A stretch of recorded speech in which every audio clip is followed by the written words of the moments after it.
On June 22, 2025, a suicide bomber entered the Mar Elias Church in Damascus, Syria. He opened fire on innocent worshippers and then detonated himself near the entrance. At least 25 people were killed and nearly 60 were injured. The church, a place of prayer and peace, was instantly turned into a graveyard.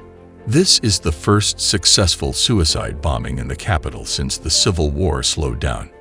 And it's not just another terror attack.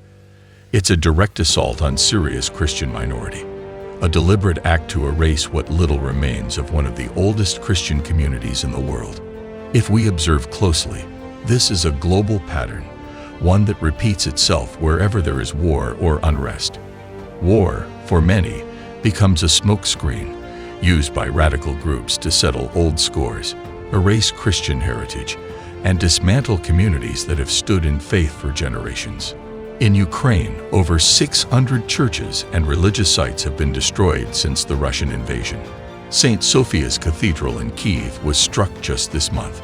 In Myanmar, more than 100 churches have been bombed by the junta since 2021. In Sudan, an airstrike last December flattened a Baptist church in Khartoum North.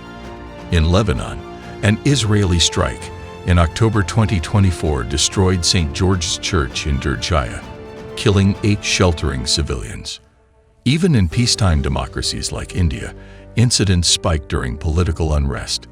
During anti-CAA protests and subsequent communal riots, Christian churches were vandalized alongside mosques.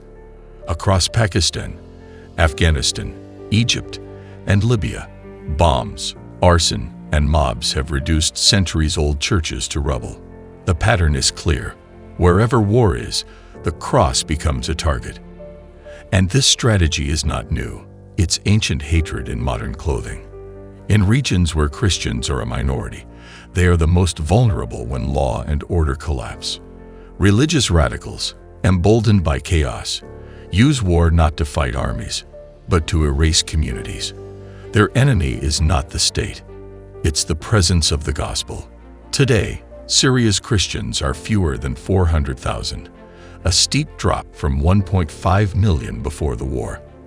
The Mar Elias Church may be blood-stained today, but it has not been silenced.